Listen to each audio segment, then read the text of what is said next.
Good morning. I am Kenyon McDuffie, at-large council member and chair of the Council's Committee on Business and Economic Development. Today is Thursday, November 9th, 2023, and we are convening this roundtable in person, or some of us in person, and others are appearing via Zoom. The time is now 11:12 a.m., and I'm calling this public roundtable to order. Today, the committee will receive testimony on two measures. Proposed Resolution 25-484, the Ridgecrest Court Investor LLC Revenue Bonds Project Approval Resolution of 2023. Proposed Resolution 25-485, the Washington U. Ying Public Charter School Revenue Bonds Project Approval Resolution of 2023. And proposed Resolution 25-476, the Real Property Tax Appeals Commission. I'm going to butcher this name. I wish this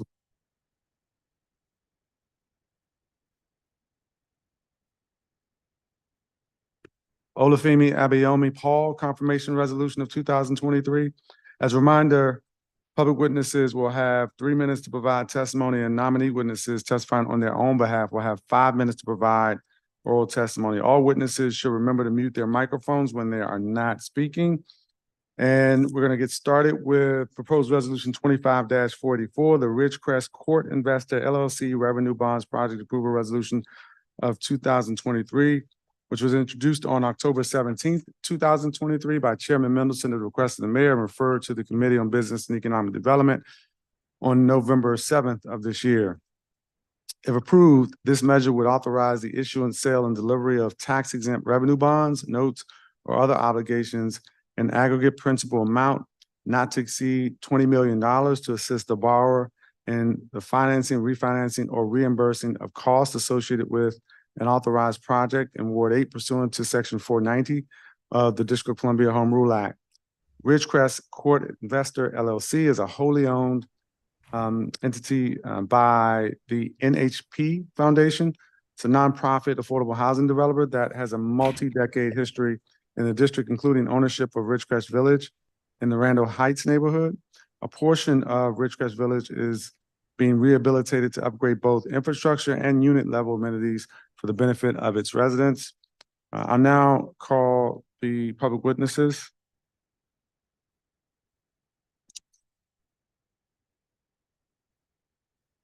Oh, hello. Well, I'm going to just call real quick. Public witnesses are Pamela Lee, it's with the NHP Foundation, and then John Welsh, who's the Senior Vice President with the NHP Foundation. And you're both appearing virtually? Yes, and it'll just be Pamela Lee, no John Welsh. I'm sorry. I didn't, if you could repeat that. It'll just be Pamela Lee testifying, not John got Welsh. it. Okay. Well, I appreciate you joining this morning. You can begin your testimony. Great. Thank you very much. Good morning. My name is Pamela Lee. I'm a Director of Development at the NHP Foundation. We are a nonprofit affordable housing developer that's been active in the district since 1989. We wholly own Ridgecrest Court Investor LLC, which owns a portion of Ridgecrest Village, just a 272-unit property serving low and moderate income households in the Randall Heights neighborhood of Southeast DC.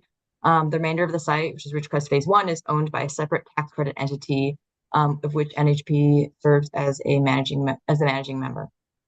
Here today in connection with NHPF's request that the District of Columbia approve the issuance of up to $20 million in tax-exempt revenue bonds to support the rehabilitation of Ridgecrest Phase 2. That's a 132-unit portion of the broader Ridgecrest Village community. Ridgecrest Phase 1 is being rehabilitated now. The proceeds of the revenue bonds will be used to finance a significant rehab of Ridgecrest Phase 2, which will include energy efficiency improvements and substantial system and unit upgrades that will improve resident comfort and safety. These improvements will contribute towards the city's energy efficiency and climate goals. Among the major planned upgrades are the following: decarbonization and full electrification of the Ridgecrest Phase 2 property, full HVAC system replacement, building envelope improvements, replacement of all parking lots, replacement of kitchens and bathrooms, and replacement of all windows. NHPF's mission is to own, operate, and develop service-enriched affordable housing. We do that in 16 states and the district. In 2017, NHPF was selected by the Ridgecrest Village Tenants Association to redevelop Ridgecrest Village on its behalf. Since then, we've been working closely with them to develop the redevelopment and relocation plan. We've already begun rehabilitation of Ridgecrest Phase 1. Again, that's 140 units, and it's being constructed on time and under budget. We're now working closely with the tenant association to finalize the Phase 2 rehab and relocation plan.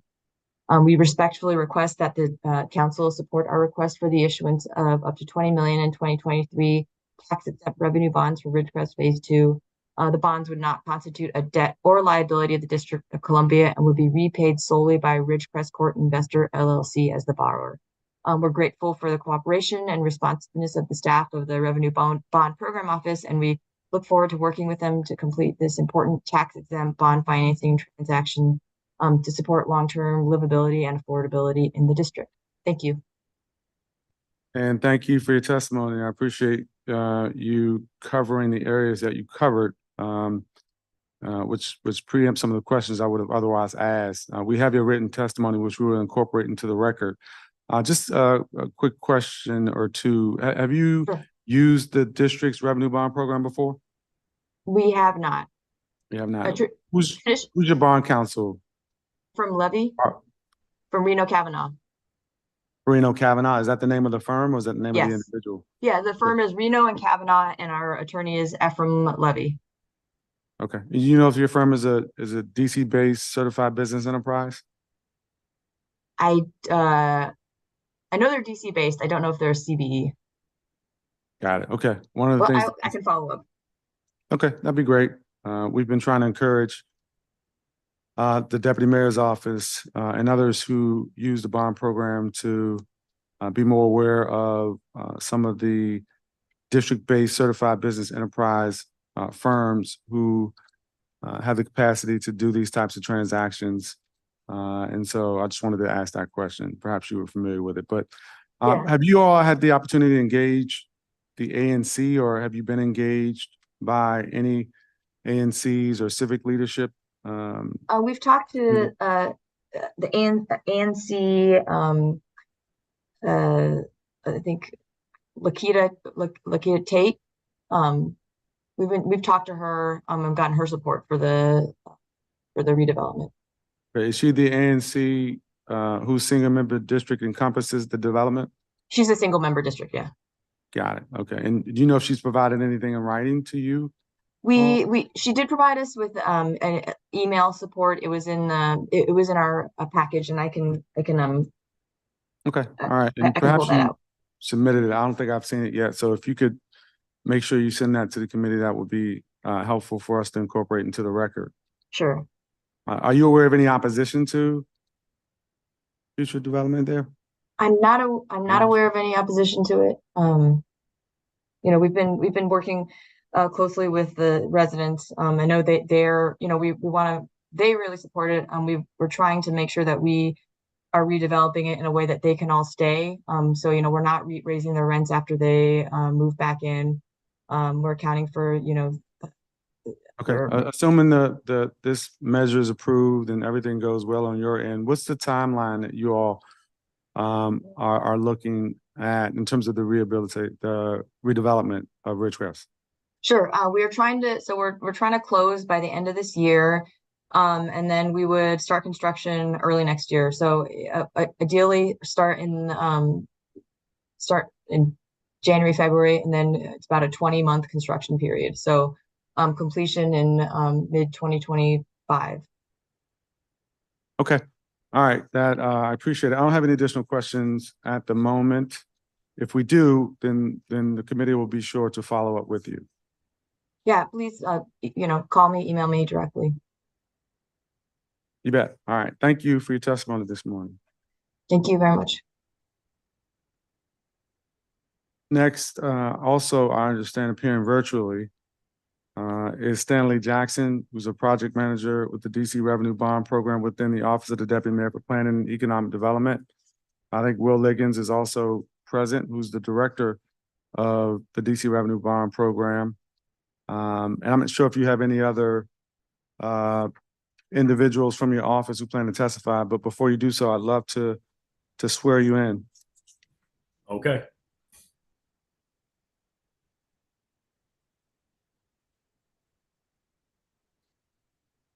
Raise your right hands.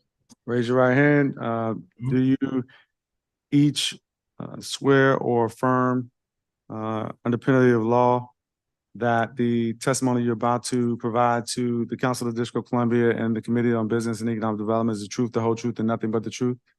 I do. I do. Thank you very much. And you can begin your testimony. Right, thank you. Good morning, Chairman McDuffie and members of the Committee on Business and Economic Development.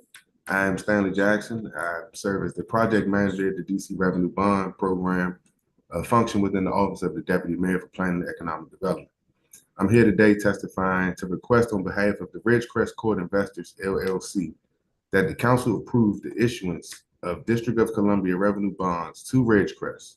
The proposed revenue bond issuance will be in one or more series in an amount not to exceed $20 million. Ridgecrest Court Investors, LLC, has requested that the district issue up to $20 million in revenue bonds for the financing, refinancing, or reimbursing of costs associated with the borrower's authorized project located in Ward 8 community of Washington, D.C. The bonds, if issued, will be secured by general obligation of Ridgecrest and will be without recourse to the District of Columbia. Based upon the information set forth in the application, the Revenue Bond Program staff has determined that the proposed project complies with the criteria for approval of a proposed financing transaction through the district's Revenue Bond Program. Additionally, the proposed project will promote education, trade, and commerce, enhance employment opportunities, and contribute to community betterment. This here concludes my testimony, and I'm happy to answer any questions you have at this moment. Thank you for the testimony. I just want to check in. I want to make sure that you all are aware going forward, we'd like for you to testify in person at the John A. Wilson Building. I'm not sure if that's been communicated previously, but I wanted to make sure I did so on the record today. Y'all, any questions about that? And we appreciate you allowing us to be virtual just due to a conflict of another bond transaction we were working on. We were able to be virtual, and we appreciate Justin Kim allowing us to, and yourself allowing us to be virtual today, but we will definitely be in person moving forward. Okay, and let's just make sure we schedule around any conflict so we can have you all here. So I appreciate that you all are hard at work. I know you got a lot of transactions within your office and limited, FTEs to be able to do the work, but we certainly want to make sure that we have our government officials appear before us when you're all able to do that. So, what if you could? I know you all have structured your testimony so you also answer the questions that this committee normally asks. I might be a little redundant in asking some of these questions, but I want to get a couple of these items on the record. In terms of the timeline, what's your understanding of the timeline for this redevelopment and closing? We want to close before the end of the year. So if it could be on the legislative agenda for December, that would be great. We get it closed more than likely before the holiday, and they're looking to get everything started in the new year. Okay. And Pamela Lee, in her testimony, she mentioned that this would not be a district liability, but just to be clear, you all have explained to the applicant that these bonds are not the district's liabilities? Yes, we have. Okay, and have you determined that the borrower is qualified applicant under all the requirements under the law? Yes, sir. Yes. And have you determined that the bonds will be used to finance a project that is authorized to receive funding through the District of Columbia? Yes. And to your knowledge, is the borrower able to service the debt resulting from the proposed financing? Yes, they've submitted documentation to support that. And who did DEMPET use as bond counsel on this project? We have ORIC. Okay, that's a very familiar firm. How you all doing in terms of identifying some additional CBE firms to do some of these transactions? As you know, the bond counsel firms, that contract opened up. The RFP was sent out a little while ago, and we made sure we forwarded it to your office as well. Our CBE office at DSLBD and everyone, and that process should be finalizing shortly. I can't give any information until it's all finalized through our contracting department. Okay, I appreciate you all keeping our team here at the committee in the loop. I'd love to see some more progress in this front. So we'll certainly be asking this question every time we have one of these hearings. That's all I have at the moment on this transaction. Is there anything else you all like to add to the record before we move on to the next matter? Nothing at this time. Okay, thanks for your testimony.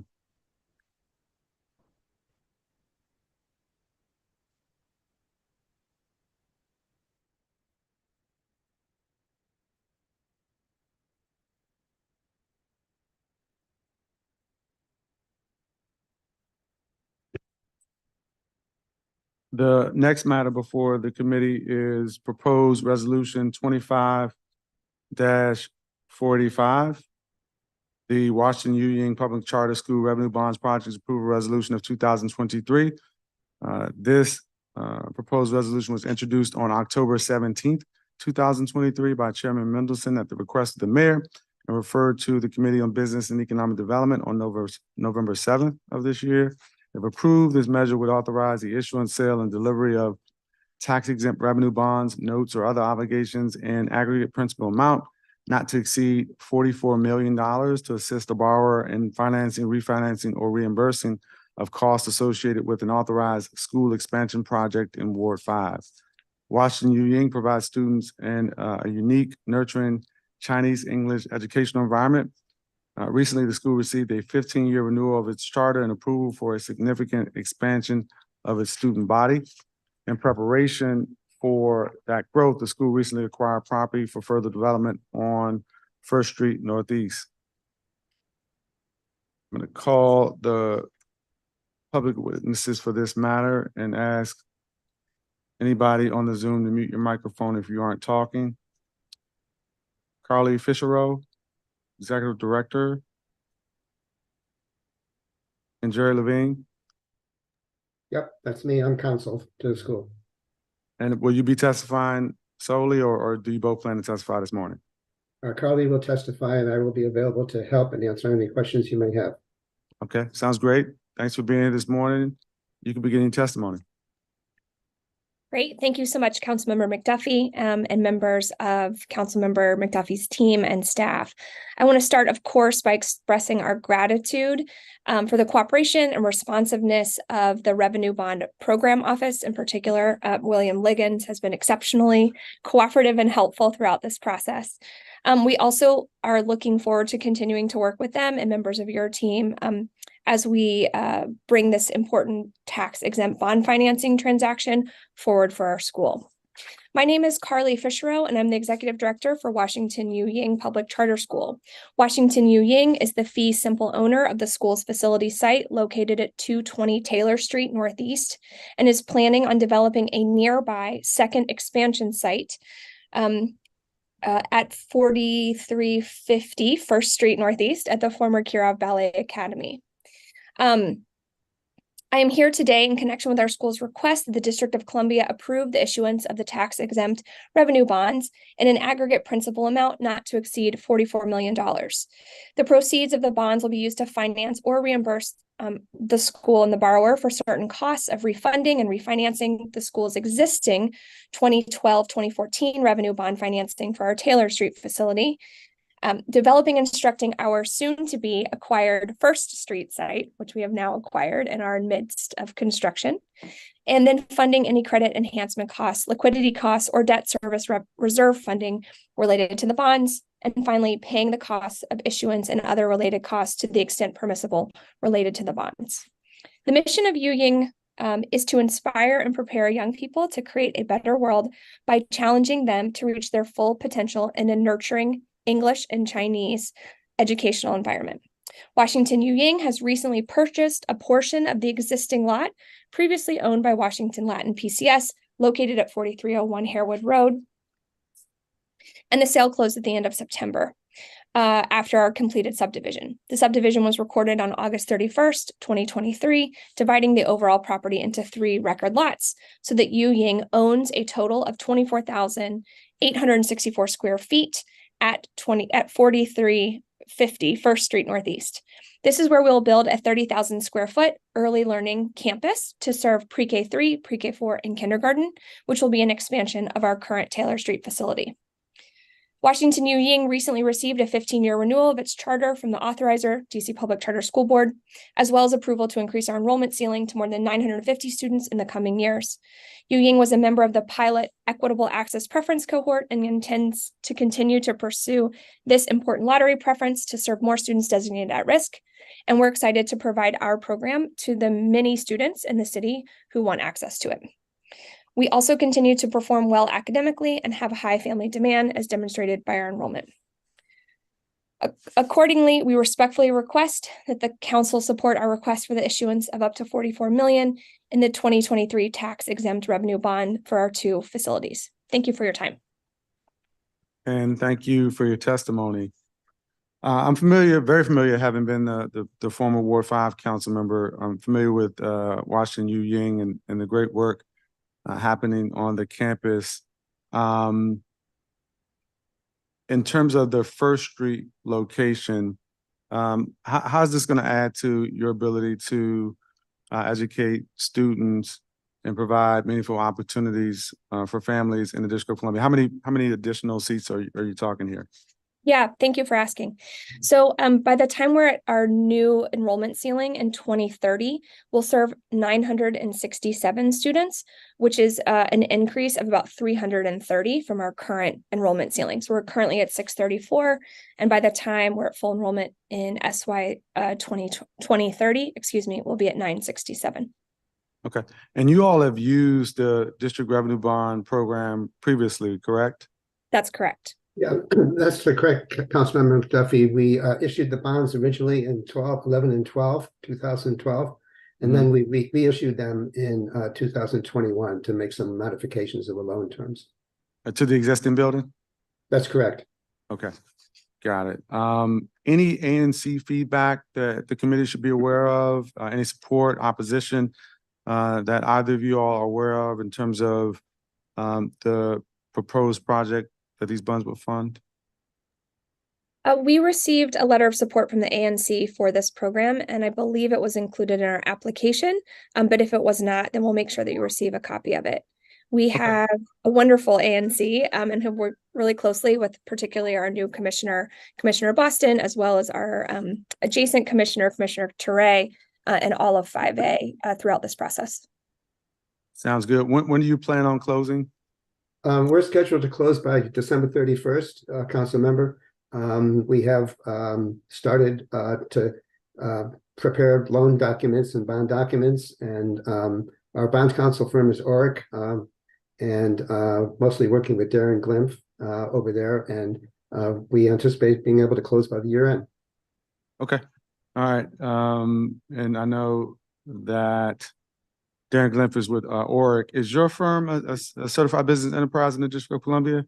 I am not, but I am a longtime resident of the district, and have practiced law in the district for many, many decades.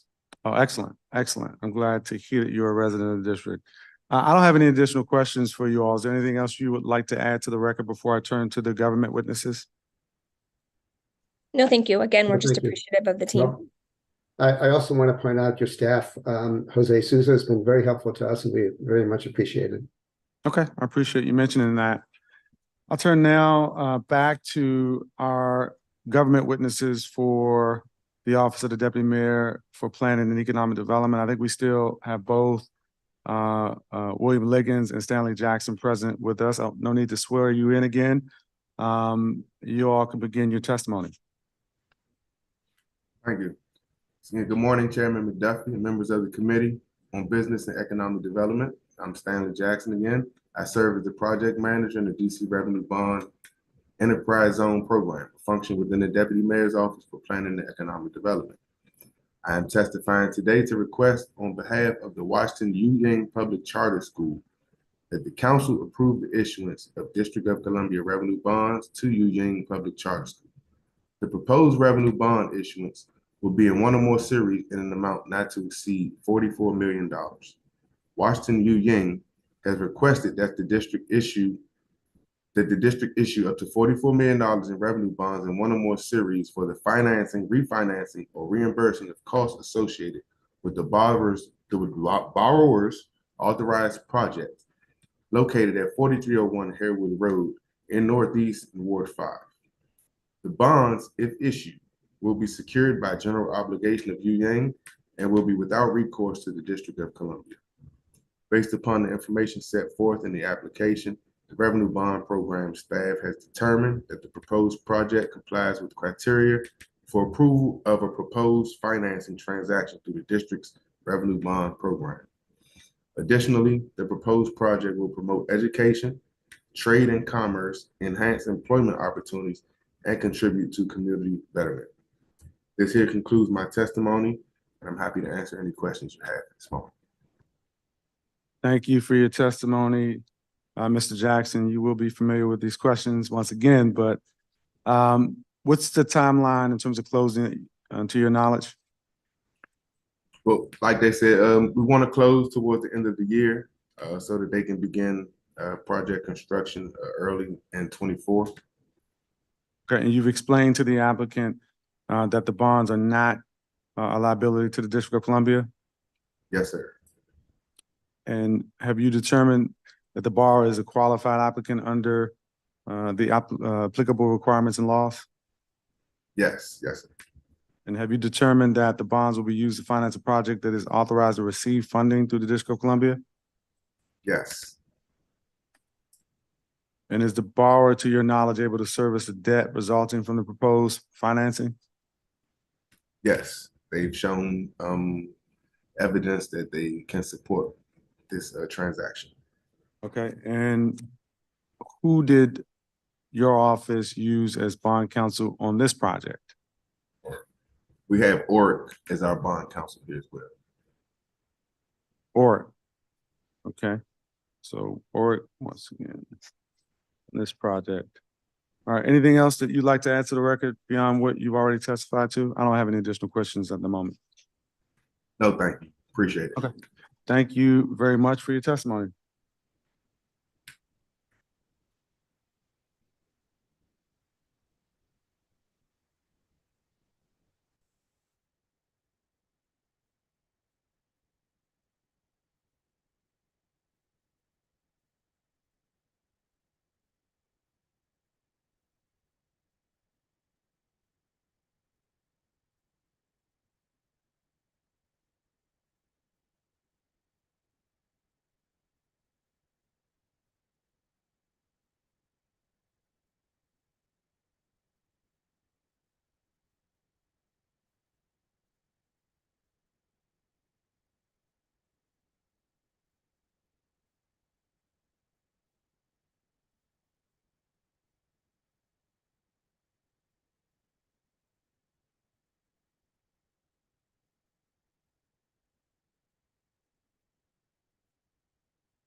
We'll now turn to the last measure on our agenda, proposed resolution 25-476.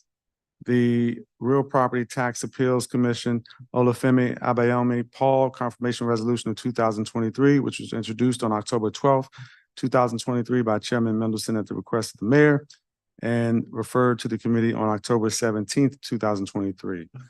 This proposed resolution would reappoint Mr. Abayomi Paul as a full-time commissioner of the Real Property Tax Appeals Commission for a term to end April 30th, 2027. He's had a long career in the realm of property assessment in both the district and Maryland. He began his career as a residential property assessor at the Maryland State Department of Assessments and Taxation and continued there as a commercial assessor, as well as before moving to the district. In the district, he served as a senior commercial real property appraiser for the Office of Tax and Revenue, Real Property Tax Administration Assessment Division before he was nominated to be a commissioner for the Real Property Tax Appeals Commission, or RIPTAC, as I will refer to it. He received a Bachelor of Arts in Government and Political Science from the University of Maryland, College Park. He is a Ward 4 resident. I'm going to write you up at this time, and I'm going to swear you in before you begin your testimony. If you don't mind raising your right hand. If you don't mind standing and raising your right hand so I can swear you in. Do you swear or affirm on the penalty of law that the testimony you're about to provide to the Council of the District of Columbia and the Committee on Business and Economic Development is the truth, the whole truth, and nothing but the truth? Thank you very much. Good morning to you. You can begin your testimony whenever you're ready. Let's make sure your mic is on. If you can hit the button at the base and then start over with your testimony. Okay, good morning. Chairperson McDuffie, members of the Committee on Business and Economic Development and staff. First, I want to thank the committee for holding this roundtable on my nomination and Mayor Bowser for appointing me to serve on the Real Property Tax Appeals Commission. I believe that my almost 2 decades of experience will continue to make a positive addition to the mission of the Real Property Tax Appeals Commission. The goal of the commission is to weigh the evidence presented before it and decide the cases based on the merits. And my background in real estate has prepared me for such a role. Having come before the commission since its inception and served on it since January 2021, I am familiar with the types of issues that come before it, and I can fairly and impartially rule on those issues. Before I go deeper into my qualifications, I want to share a little about myself. I'm originally from Fort Washington, Maryland. I'm the youngest of 5 siblings. My parents immigrated to the United States from Lagos, Nigeria. Growing up, my parents instilled in my siblings and myself that education was the key to success.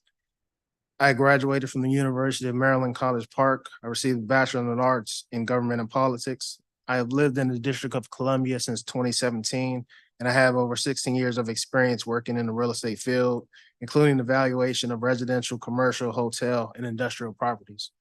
I began my career as a residential assessor in Charles County, Maryland, where my duties include inspecting and valuing residential properties, as well as defending those values during all levels of the appeals process. I then transitioned into a role as a commercial assessor for Charles County, focusing on valuing all types of commercial property. During my time with the state of Maryland, I was promoted to a supervisory role. I managed 7 employees, reviewed and improved employees' assessments of newly constructed residential properties, maintained work schedules to ensure adequate coverage, and improve time and resolve employee conflicts. In 2011, I first began my position as an appraiser with the District of Columbia government. As a senior appraiser with the District of Columbia's Office of Tax and Revenue, I assessed large commercial offices for ad valorem tax purposes. In this role, I conducted market and sales research, reviewed income and expense statements, inspected properties, and determined the estimated market value of properties primarily based on income analyses. I also presented those analyses and rationales to property owners and their legal representatives at all 3 levels of the appeal process. I negotiated value reductions based on market data and the evidence provided by property owners. In my current role as a commissioner on the Real Property Tax Appeals Commission, I hear 2nd-level appeals of disputed real property tax assessments involving both residential and commercial properties and disputed property tax classifications.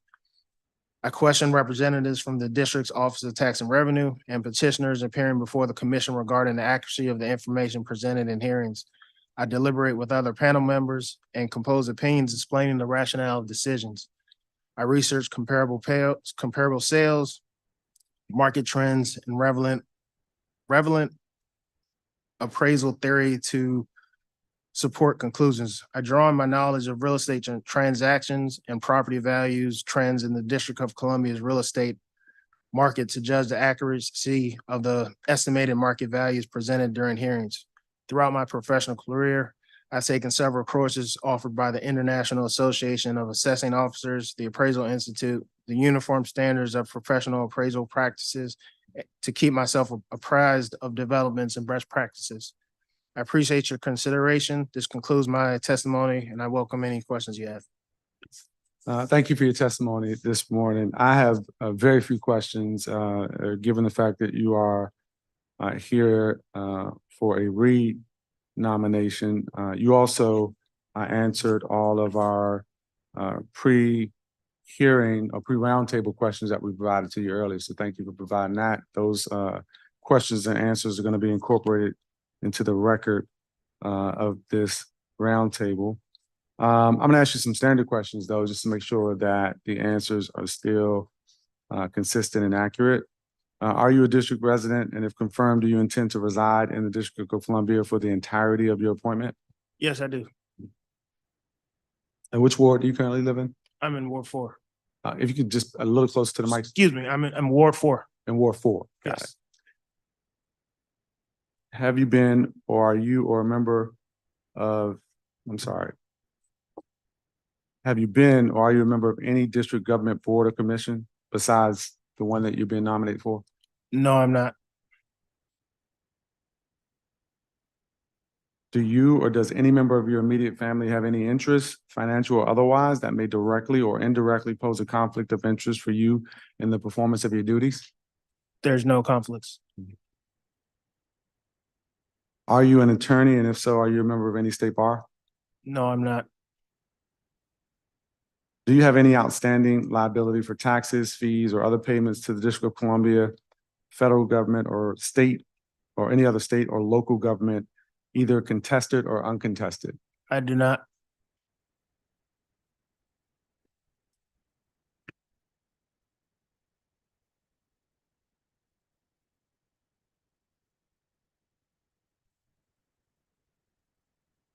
Again, some of these are just to get your actual oral answers on the record. You've already answered this both in your testimony and pre-hearing, but have you had at least 5 years of real estate professional experience? Yes, I have.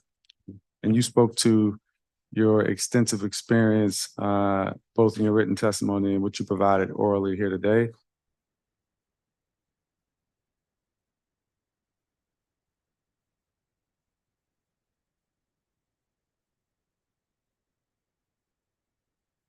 If you could just speak to maybe any priorities that you have as a commissioner, or any of the challenges that you have observed while serving on the commission, it might be good to get that on the record.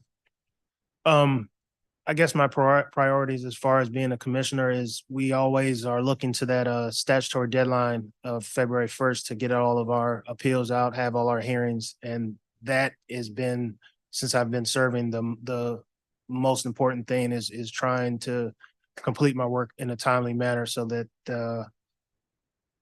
petitioners are not left waiting to get their decision from the RIPTAC Commission. Okay.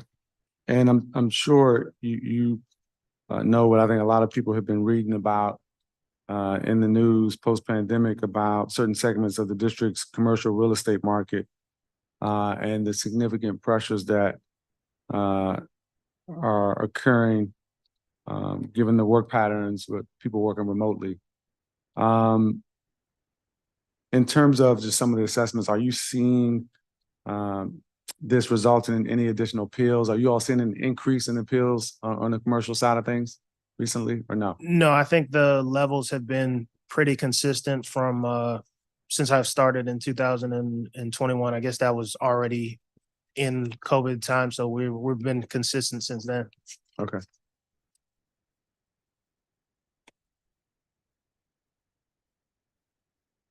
So the caseload for the commission was an issue, it seemed, last year. How are things looking currently in terms of the amount of matters before the commission? The caseload is always going to be an issue, given I think we're down the vice chair. We don't have a person serving in that position, and the part-time commissioners start with the fiscal year, so they start at October 1st. But we are holding appeals starting usually in September, so we're a little bit behind the 8 ball in that regards, and getting people to start after we're already holding appeals. But as far as the workload and the people there, I think we've done a good job of holding all the appeals. I think this last year we had all the appeals before the statutory deadline, and I think we've been working to get all the decisions out before that statutory deadline. Okay, all right. And in terms of getting all the decisions out before the statutory deadline, you indicated that it's sort of always going to be the case. But if you have a full complement of commissioners and everything's fully staffed up, do you still anticipate that being a challenge? I think it'll be a lot less of a challenge if we're fully staffed up. The problem is, well, not the problem, the issue is the number of panels running on any given day and the number of appeals, and then those appeals have to be written, and the more people doing that task, the better the situation will be as far as getting that task completed. Okay. You know how many vacant staff positions there are with the folks who would be helpful to be able to get the decisions done? I'm not sure what the staffing levels are for the hearing officers, how many are allowed to be there. Right now, we have 3, and as far as full-time members, the vice chair, I believe, is the only position that's outstanding. Okay, got it. I don't have any additional questions at the moment. Is there anything else that you would like to share before we conclude? No, that's it. Thank you. And thank you for your testimony and your willingness to serve. I'd like to thank everybody who testified on the 3 measures that were on today's agenda. As a reminder, those interested in submitting written testimony for the record may do so until 5 p.m. on November 13th, 2023. Submissions should be uploaded via the new hearing management system on the council's website at dccouncil.gov. There being no further business before the committee. This marks the end of today's roundtable. The time is now 11:53 a.m. and this hearing is adjourned.